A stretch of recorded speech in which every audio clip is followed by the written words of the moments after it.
shadows and whispers. The autumn breeze carried whispers across Crescent Academy's courtyard as Mei Lin kept her gaze fixed on the ground. 3 weeks at the prestigious combat school, and still she walked alone, her slender frame seeming to disappear between the towering stone buildings. The transfer papers had called her exceptionally gifted, but her new classmates saw only a slight girl with midnight hair who never raised her voice. "That's her," someone murmured as she passed. "The one who got special admission to Master Takeda's advanced class." Mei pretended not to hear, clutching her worn leather journal closer. The combat arena loomed ahead, its domed ceiling visible from everywhere on campus. Inside, 20 students were already warming up on training mats, their movements fluid and precise after years of rigorous instruction. "You're late," Master Takeda said without looking up from his clipboard. Unlike the other instructors who wore ceremonial robes, he dressed in simple gray training clothes. "Find a partner for today's exercises." The students paired off quickly, leaving Mei standing alone. No surprise there. Nobody wanted to partner with the outsider who hadn't proven herself. "I'll work with her," said a voice behind her. Elian Novak stepped forward, his friendly smile contrasting with the serious atmosphere. His reputation as one of the more talented second-year students made his offer surprising. "Fine." Master Takeda nodded. "Begin with defensive counters." Elian led Mei to an open space. "Don't mind them," he said quietly. "They're just intimidated by anyone new." "I'm Elian." "Mei," she replied, her voice barely audible. "Thank you for the partner offer." "Ready stance," he suggested, moving into position. "I'll start slow." Mei nodded, assuming a stance that seemed oddly informal compared to the Academy's structured forms. When Elian launched a standard opening strike, Mei simply wasn't there anymore. She had shifted aside with barely a movement, her form whispering rather than shouting. Elian blinked in surprise. "That's not any technique we're taught here." "Sorry," Mei murmured. "Old habits." From across the room, Darius Reed watched with narrowed eyes. As the Academy's apex warrior, undefeated for 3 years straight, he considered the training floor his domain. His followers, because that's what they were, not friends, clustered around him. "What do you think of the new girl?" asked Vera, his constant companion. "Nothing special," Darius replied, though his gaze lingered. "Another scholarship case who'll wash out by winter." But as morning turned to afternoon, even Darius couldn't ignore how Mei moved. Where other students attacked with strength and speed, she used neither. She simply wasn't where the strikes landed. Nothing flashy, nothing to draw attention, but devastatingly effective. After class, Mei hurried toward the dormitories, hoping to avoid conversation. Elian caught up with her beneath the ancient oak tree that marked the center of campus. "Your technique. It's not from any combat school I recognize," he said, falling into step beside her. Mei glanced around nervously. "My grandfather taught me." "It's nothing special." "Nothing special?" Elian laughed softly. "You made me miss 17 consecutive strikes. That's unheard of." A faint blush colored Mei's cheeks. "You were being polite." "I wasn't," he assured her. "Look, there's a small group of us who practice after hours. No pressure, but you'd be welcome to join." Before she could answer, shadows fell across their path. Darius and 3 of his followers blocked the way. "So," Darius said, his voice carrying the privileged tone of someone rarely challenged, "you're the special admission everyone's talking about." "Strange you don't look special." Mei lowered her eyes. "Excuse me, I need to go." Darius stepped closer. "A real warrior doesn't walk away from a challenge." "I don't see a challenge," Mei replied softly. "Just an obstacle." The courtyard fell silent as students stopped to watch. Something dangerous flickered in Darius's eyes. "Tomorrow," he said. "Noon exhibition match. Unless you're afraid?" Elian stepped forward. "That's not fair, Darius." "She just arrived." "She had special admission to Master Takeda's class," Darius countered. "Surely she can handle a friendly match." Mei finally looked up, meeting Darius's gaze directly for the first time. Something in her quiet stare made him take an unconscious step back. "Noon," she agreed, her voice calm as still water. "I'll be there." As Darius walked away, Elian turned to her with concern. "Do you know what you've just agreed to?" Mei watched the retreating figures with eyes that suddenly seemed older than her years. "Yes," she said. "I believe I do." The challenge, the news spread through Crescent Academy like wildfire overnight. By morning, everyone knew about the challenge between Darius Reed, the undefeated champion, and Mei Lin, the mysterious transfer student. Students whispered in hallways, placing bets and speculating about the outcome that seemed predetermined to most. "You don't have to go through with this," Elian said, as he sat beside Mei at breakfast. The dining hall buzzed with excitement, students stealing glances at their table. Mei picked at her food, her appetite diminished by the attention. Backing down would only make things worse. Darius has been training since he could walk. His family has produced champions for 3 generations. Elian leaned closer, his voice dropping. He doesn't just win matches, he humiliates opponents. "Everyone has weaknesses," Mei replied quietly. "Even champions." A tray clattered down across from them. A girl with bright copper hair and freckles splashed across her nose dropped into the seat. "So you're the one everyone's talking about." "I'm Nadia." She extended her hand. "Any enemy of Darius is a friend of mine." Mei hesitantly shook her hand. "I don't consider him an enemy." "You will," Nadia snorted. "Trust me." As the morning classes dragged on, Mei found it impossible to concentrate. Professor Liang's lecture on tactical theory normally would have fascinated her, but today her thoughts drifted to the upcoming confrontation. Not from fear, Mei had faced worse, but from the unwanted attention it would bring. When the bell signaled noon, students streamed toward the combat arena. Word had spread beyond the combat program, drawing spectators from other departments. Even some faculty members found excuses to observe. Master Takeda stood in the center of the training floor, his expression unreadable as students filled the observation areas. When Mei entered, conversations hushed momentarily, before erupting into louder speculation. "This is irregular," Master Takeda said when she approached. "Exhibition matches are typically scheduled through proper channels." "I accepted the challenge," Mei said simply. The master studied her face. "Very well. Standard rules apply. The match ends at submission, incapacitation, or my intervention." Darius entered from the opposite side to cheers from his supporters. He wore the Academy's formal combat uniform, pristine and adorned with merit badges. Mei stood in her simple training clothes, no decorations or indicators of rank. "Remember your breathing," Elian whispered from behind her. "He'll try to overwhelm you with his opening sequence." Mei nodded slightly, but her mind was already elsewhere, settling into the calm state her grandfather had taught her. The noise of the crowd faded to a distant hum. Darius approached the center, his stride confident. Up close, his physical advantages were obvious. Taller by a head, with the refined musculature of someone who had trained relentlessly for years. "Last chance to forfeit," he offered with a smile that didn't reach his eyes. "Thank you for the opportunity to learn." Mei responded with a formal bow. His smile faltered at her unexpected politeness. Master Takeda raised his hand. "Begin when ready." Darius didn't hesitate.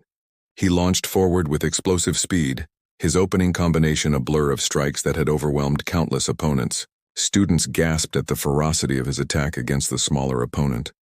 But where Darius's fist should have connected, there was only air. Mei had shifted, not backward or aside in any technique taught at the academy, but somehow through the space Darius had attacked, appearing slightly to his left, untouched and unruffled. Confusion flickered across Darius's face before he recovered, spinning into a secondary attack. Again, Mei wasn't where his strike landed. No dramatic dodges or acrobatic evasions. She simply wasn't there when his techniques should have connected. The crowd grew quieter with each failed attack. Darius's movements became more aggressive, less controlled. Sweat beaded on his forehead while Mei remained composed, her breathing steady. "Fight back," he growled after a particularly complex sequence left him striking empty air. Mei tilted her head slightly. "As you wish." What happened next occurred so quickly that many spectators missed it. As Darius launched another attack, Mei finally moved toward rather than away from him. Her hand barely seemed to touch his extended arm, a gossamer contact that shouldn't have had any effect. Yet Darius suddenly found himself off balance, his momentum redirected. Before he could recover, he was airborne, then flat on his back, the impact knocking the breath from his lungs. The arena fell silent. Mei stood over him, not in triumph, but with a hand extended to help him up. "Thank you for the match," she said softly. Darius stared at her outstretched hand, his face flushing with humiliation. He ignored her gesture and got up on his own, stalking away without the customary closing bow. As Master Takeda declared the match concluded, the crowd erupted in shocked conversations. Elian pushed through to reach May's side. "That was incredible," he said, eyes wide. "What did you just do?" May looked uncomfortable with the attention now focused on her. "I simply redirected his energy." "Simply?" Nadia appeared, practically bouncing with excitement. "You just took down the Academy's champion like he was a first-year student." As students swarmed around her with questions and congratulations, May caught sight of Master Takeda watching her with an intensity that suggested he recognized something in her technique, something that raised more questions than her. Victory had answered. In the shadows of the exit, Darius watched, his humiliation hardening into resolve. This wasn't over. Not by a long shot. Hidden techniques. Dawn broke over the eastern wall of Crescent Academy as May slipped silently through the gardens, avoiding the main paths. After yesterday's match, finding solitude had become nearly impossible. Where once she had been invisible, now all eyes followed her movements, voices dropping to whispers as she passed. Fame, she reflected, was its own kind of prison. The Academy's forgotten greenhouse stood at the far edge of the grounds, its glass panels clouded with age and neglect. Supposedly off-limits to students, it had become May's sanctuary in the past weeks. She carefully closed the door behind her, breathing in the humid air heavy with the scent of soil and green things. "You're earlier than usual today," came a voice from between the overgrown plants. May wasn't startled. The dormitories became uncomfortable. Professor Liang, the elderly botany professor, emerged from behind a massive fern, his weathered hands cradling a delicate orchid. Few knew that Liang had once been a combat master himself, before retiring to study plants instead of combat forms. "Your victory yesterday has caused quite a stir," he said, carefully placing the orchid on a workbench, "particularly the technique you employed." "I shouldn't have revealed it," May admitted. "Grandfather always warned against drawing attention." "Your grandfather was a wise man." Liang gestured to a clear space on the stone floor. "Show me the form again." For the next hour, May moved through the ancient sequences while Liang observed, occasionally correcting a subtle angle or shift in weight. These early morning sessions had begun 2 weeks after her arrival, when the professor had noticed her practicing alone and recognized the rare art form. The path of yielding water, Liang had called it. "I haven't seen it practiced correctly in 40 years. As May completed the final sequence, Liang nodded approvingly. "Better. Your grandfather taught you well, but there are refinements yet to learn. Do you think Master Takeda recognized the style? Perhaps glimpses of it. The true art has been lost to most." Liang paused. "There will be consequences to yesterday's display." May wiped perspiration from her brow. "Darius won't accept defeat easily." "It's not just Darius you should worry about." The old professor's expression grew serious. "There are those who seek practitioners of the ancient arts for purposes less honorable than education." Before May could question him further, the greenhouse door creaked open. She instinctively moved into the shadows of the foliage. "Professor Liang?" Elian's voice called out. "Sorry to intrude, but—" He stopped when he noticed May partially concealed among the plants. "May, what are you doing here?" Ling chuckled. "Miss Lin helps me tend to some of my more temperamental specimens." "Did you need something, Mr. Novak?" Elian looked between them, clearly sensing he had interrupted something private. "Actually, I've been looking for May. There's an issue at the dormitories." "What kind of issue?" May stepped forward. "Someone went through your things," Elian said apologetically. "Nothing seems to be missing," but May's face paled. "My journal? It was left open on your bed. I'm sorry. I wouldn't have looked, but the page had a symbol drawn on it that caught my attention." He hesitantly produced a folded paper from his pocket, a rough sketch of a circular emblem. This was on the page. Liang took the paper, his expression darkening. "The crimson circle." "I feared as much. What is it?" Elian asked. "Trouble," May answered softly. As they hurried back toward the dormitories, May found herself walking between Elian and Liang, their protective positioning not lost on her. The morning sun cast long shadows as students began emerging for breakfast. "You knew about the symbol?" May said to Elian. He nodded reluctantly. "My father was a diplomatic envoy to the eastern provinces before the borders closed.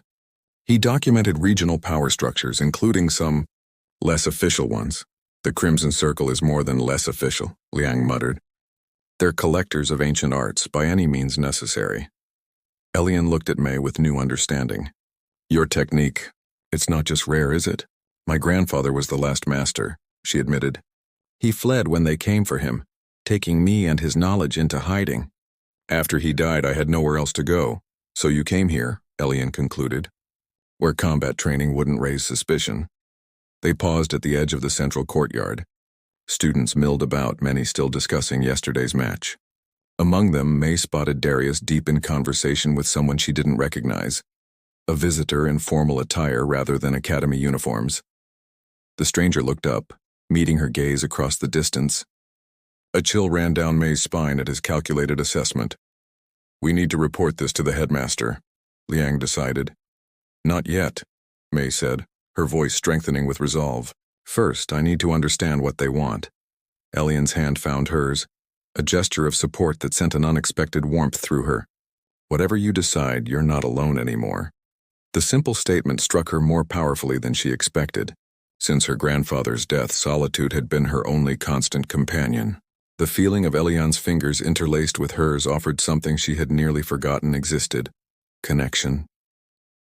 As they navigated the growing crowd, May noticed Nadia approaching rapidly, concern evident on her freckled face. There you are. Something weird is happening, she reported. Academy security has doubled, and there's talk of representatives from the capital requesting special access to observe combat classes. Liang and May exchanged knowing glances. It's starting, the professor said, grimly. What's starting? Elian asked. May squared her shoulders, her decision made. My real education. The decisive moment, the week following the discovery of the journal intrusion, transformed Crescent Academy. Security personnel in formal gray uniforms patrolled corridors that had previously been monitored only by teaching assistants. Combat classes were observed by stern-faced visitors who took notes and occasionally whispered to each other during demonstrations. They're evaluating everyone, Nadia whispered during evening meal. Their small group had claimed a corner table away from the main crowd. But we all know who they're really watching. May kept her focus on her food, though she had merely been pushing it around her plate. Has Darius returned to classes? This morning, Elian confirmed. He's different. Focused in a way I haven't seen before. After his defeat, Darius had vanished for 3 days, reportedly on family business. His return brought none of the usual bravado or social posturing. Instead, he trained with silent intensity, rebuffing even his closest followers. The exhibition tournament is tomorrow, Nadia reminded them. Everyone's required to participate this year. Traditionally optional for first-year students, the autumn tournament had suddenly become mandatory by administrative decree. The timing wasn't coincidental. They want to see you perform again, Elian said quietly to May. The question is, what will you show them? Later that evening, May slipped away to the greenhouse where Professor Liang waited with a small wooden box. Your grandfather entrusted this to me years ago, he explained, opening it to reveal an intricately carved jade pendant. For safekeeping until either he returned or you came seeking guidance. You knew him, May whispered, a statement rather than a question. We trained under the same master. Before the schism, Liang placed the pendant in her palm. This contains the final forms of the water path, techniques even I never learned. Why give it to me now? Because tomorrow you face a choice.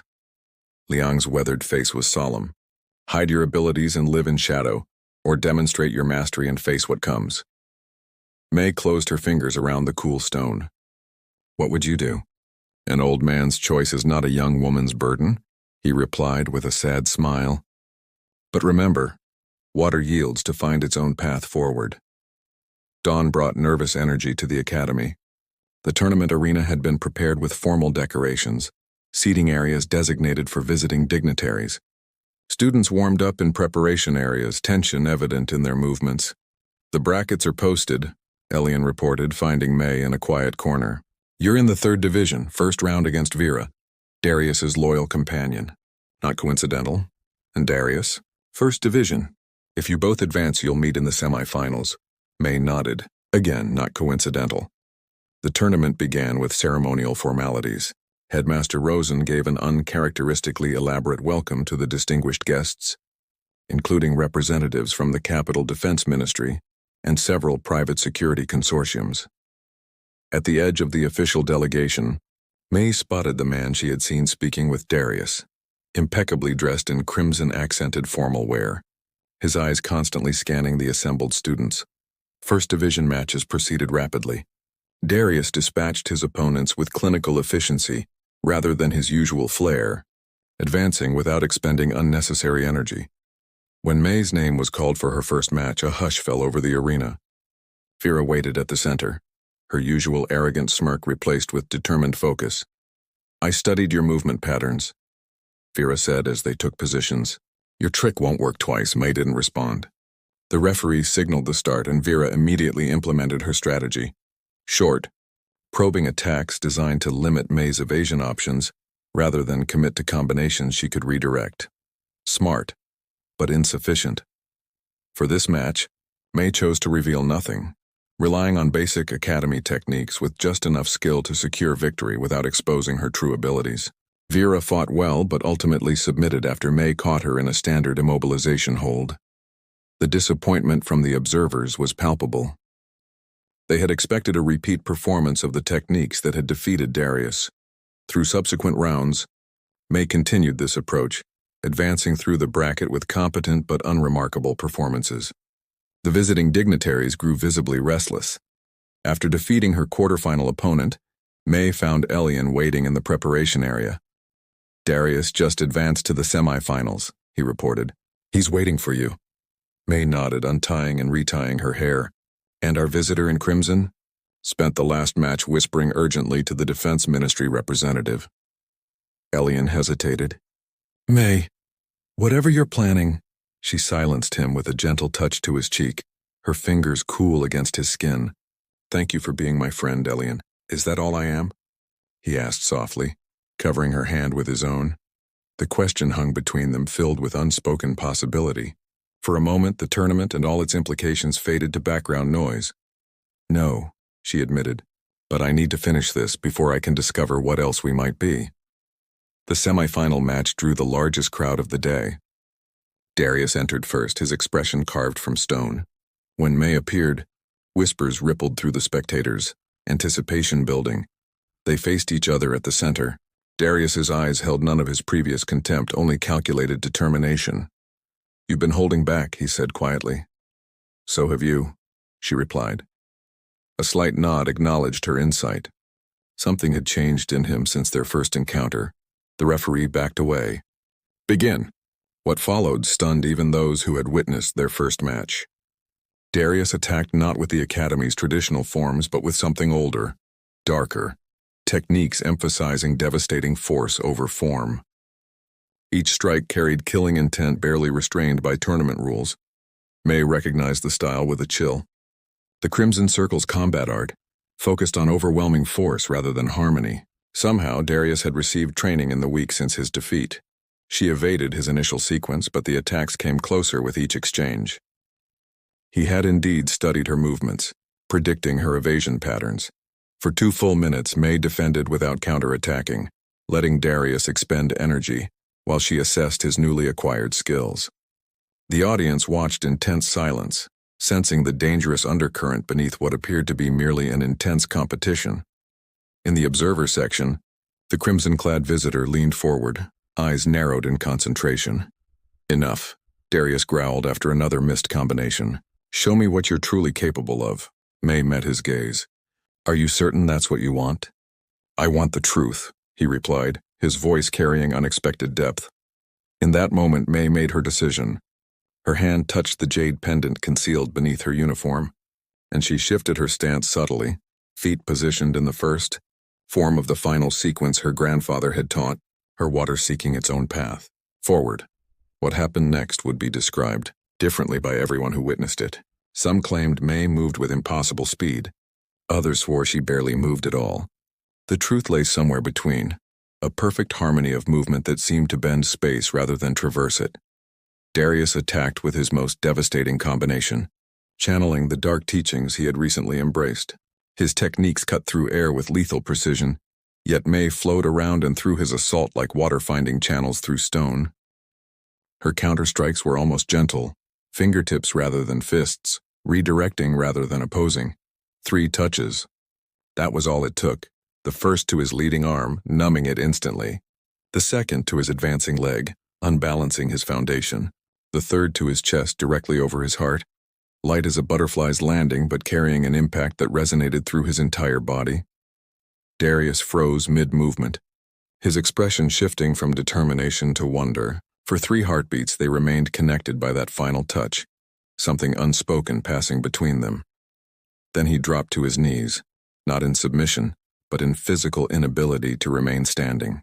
His systems had been temporarily harmonized into stillness, a technique lost to all but the final master of the water path. Match concluded. The referee announced into the stunned silence. Victory to Mei Lin.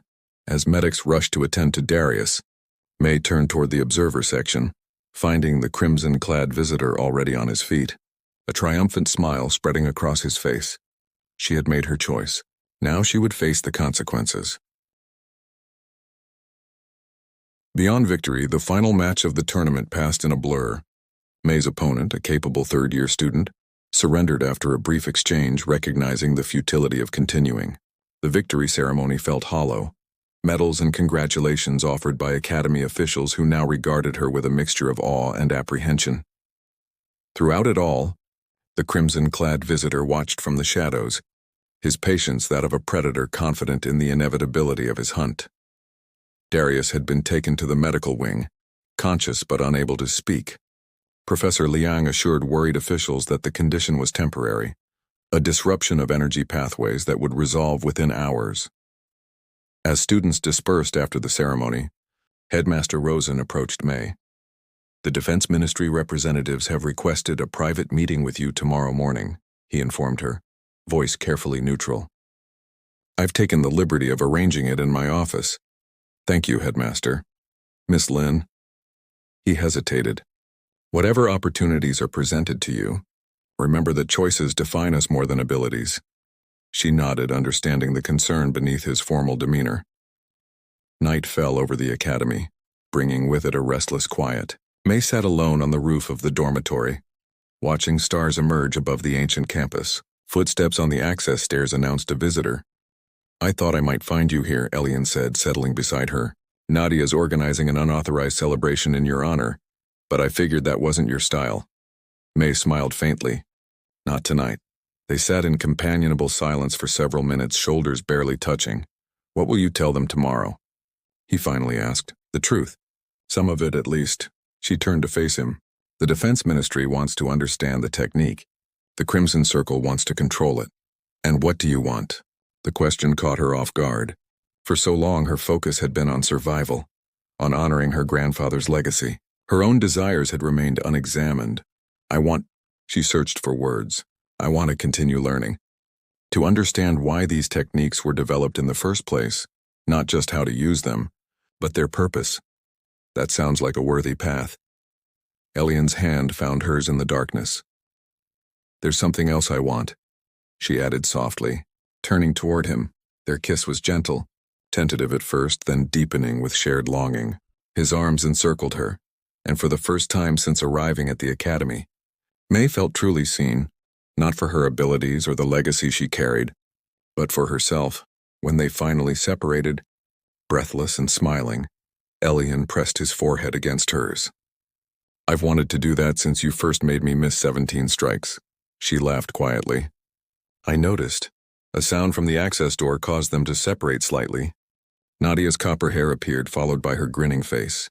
There you both are, and—" "Oops, am I interrupting something?"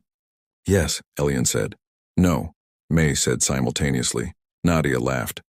"Well, interrupt-worthy or not, you should know there's a visitor in the main hall asking for you, May. Not one of the official delegates, someone else." May's expression turned serious. "Did they give a name?" "Master Chen said he was a colleague of your grandfather's." Elian felt May tense beside him. "Is that good or bad?" "I'm not sure," she replied, rising to her feet. "But I need to find out." The main hall was mostly empty this late in the evening. the usual bustle reduced to echoing footsteps on marble floors.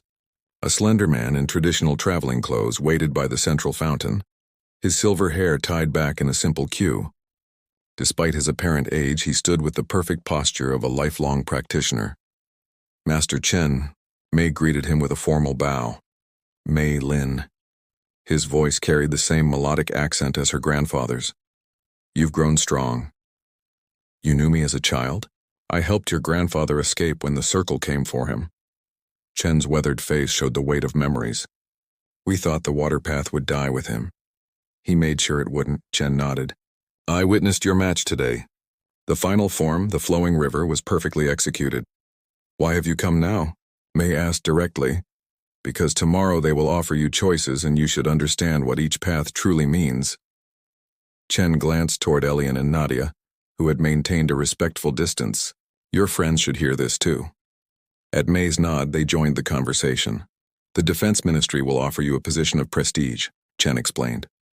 Protection, resources, the opportunity to document the water path for historical preservation. In return, they will expect you to train their elite forces in selected techniques. Weaponizing the art, Mei concluded. The Crimson Circle's approach will be more direct. They will simply offer power, influence beyond the Academy's walls, connections throughout the provinces, wealth if you desire it. Chen's expression hardened. They collect masters like rare artifacts, displaying them when useful, locking them away when not. Neither sounds appealing, Elian observed. There is a third path, Chen said quietly. The one your grandfather hoped you would find when he sent you here. He reached into his robe and withdrew a folded parchment bearing a seal Mei recognized instantly, the emblem of the Five Elements Temple, where the ancient arts had originated before the schism that created the separate schools. The temple has remained neutral for centuries, preserving knowledge rather than employing it. They offer sanctuary to true masters, asking only that they contribute to understanding rather than conflict. Chen offered her the parchment. This is an invitation to join their inner circle, not as a weapon or a tool, but as a scholar practitioner. Mei accepted the document with reverent hands. I thought the temple had closed its doors decades ago. To the public, yes. To those who carry the true lineages, never. As the implications settled over her, Mei looked back at Elian and Nadia, the unexpected friends who had become so important to her in such a short time. Chen seemed to read her thoughts. The invitation includes provisions for companions who have proven their loyalty. His eyes twinkled with unexpected humor. The temple understands that wisdom grows better when not planted in isolation. Morning found Mei standing at the window of Headmaster Rosen's office, watching students cross the courtyard below. Behind her, representatives from the Defense Ministry and the crimson-clad visitor, now introduced as Emissary Voth of the Circle, waited with carefully concealed impatience. Miss Lin, the Defense Minister began, your demonstration yesterday revealed abilities of significant interest to the capital. We would like to offer you an opportunity to contribute to the security of our nation. Mei listened politely as both representatives outlined their proposals, each framed as an honor, each carrying chains invisible but no less binding.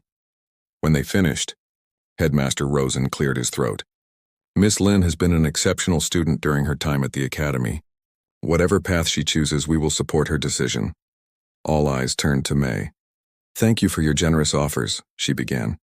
My grandfather taught me that the true purpose of the ancient arts was not dominance but harmony. Not to control, but to understand. She placed the temple's parchment on the desk.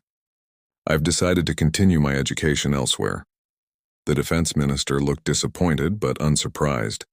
Emissary Voth's expression darkened dangerously. The Circle does not accept rejection lightly, he said, his smooth voice carrying a subtle threat. Nor does the temple tolerate interference with its initiates, came a new voice as Master Chen entered without announcement, Professor Liang at his side.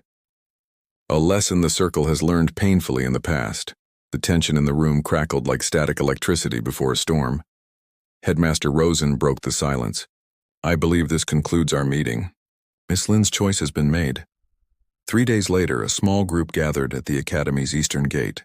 Mei had packed her few possessions, including her grandfather's journal and the jade pendant. Master Chen had already departed to prepare for their arrival at the temple. Promise you'll write, Nadia insisted, embracing May fiercely. The temple isn't in another dimension, May laughed. Just the western provinces. Still too far, Nadia complained. Professor Liang approached, leaning heavily on his cane. The greenhouse will miss your morning visits. Thank you for everything, May said. Bowing deeply to her secret mentor, the water path flows onward, he replied with a knowing smile. Finally, she turned to Elian, who had been uncharacteristically quiet. Having second thoughts? She asked softly. He shook his head. About accompanying you? Not for a moment. About leaving everything I've known? Maybe a few. We can return when you wish to visit, I know. He took her hands in his. But my path is with you now, wherever it leads. Their kiss drew cheers from Nadia, and a discreet cough from Professor Liang. As they passed through the gate, May paused for one last look at Crescent Academy. Movement at an upper window caught her attention. Darius watching their departure, his expression unreadable at this distance.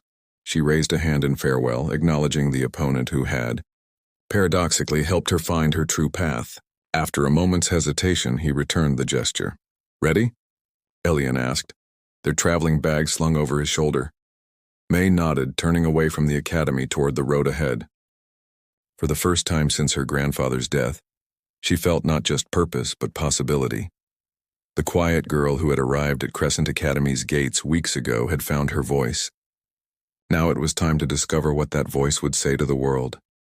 Ready, she confirmed, stepping forward into her chosen future.